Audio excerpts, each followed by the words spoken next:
My name is Mary, calling from North Carolina. There's a lot of controversy about women wearing pants, that it is a sin.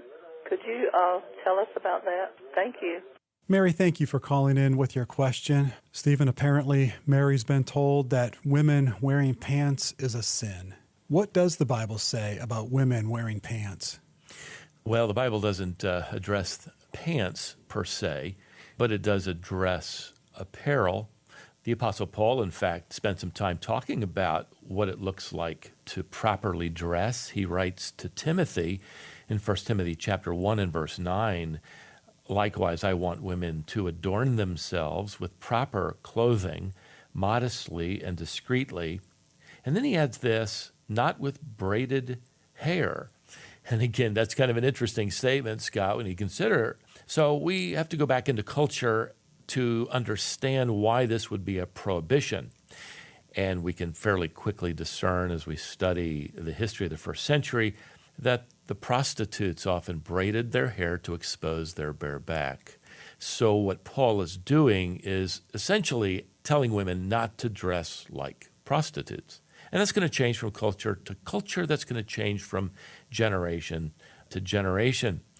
Now, if you go back into the law, and especially Deuteronomy chapter 22, which I remember hearing often as I grew up, the verse says, "A woman shall not wear man's clothing."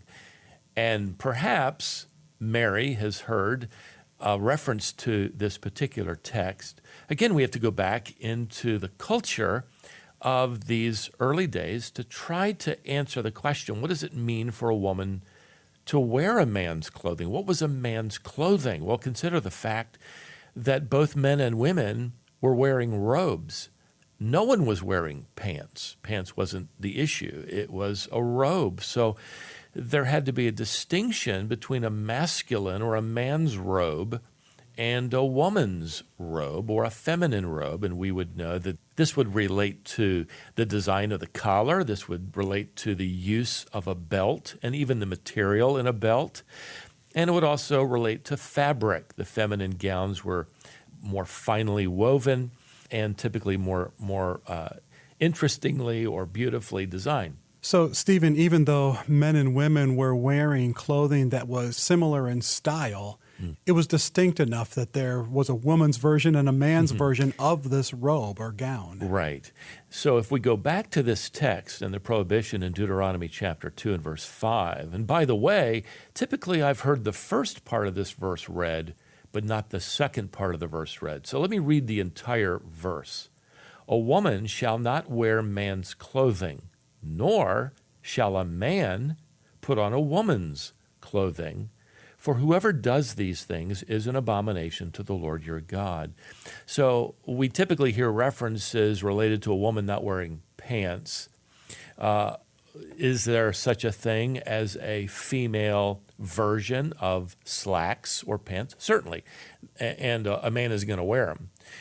Here's the prohibition. The prohibition is that a woman is not to dress in a way that makes her appear to her culture to be a man. This is a transvestite prohibition. So also, a man is not to dress in a way that makes him appear to be a woman. So this verse is really a prohibition, not so much to apparel as it is a lifestyle, a sexual lifestyle. And the transvestite lifestyle was clearly an abomination to God, and the lifestyle was supplemented, it was broadcast by the apparel.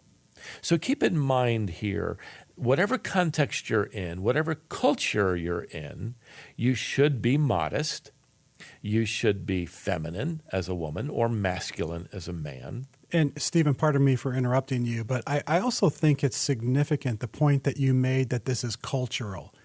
Because there are some cultures where when a man wants to dress up, he wears something that to me appears to be a skirt, right? A kilt. Right. But in his culture, that is masculine. Right.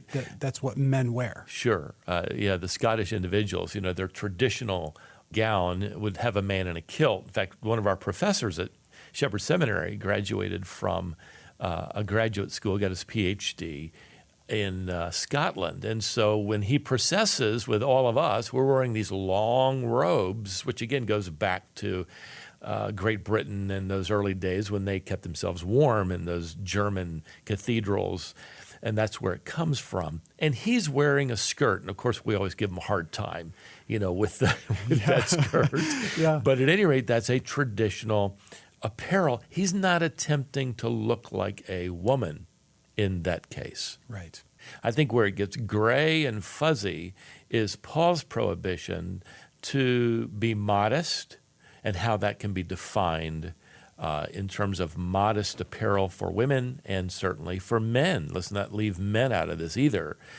We want to appear in a way that doesn't draw attention to our bodies, ultimately giving glory to God through our personality and our integrity and our character. So in the meantime, dress, if you're a woman, like a woman, and if you're a man, dress like a man. All right. Thank you, Stephen. And thank you so much, Mary, for calling in.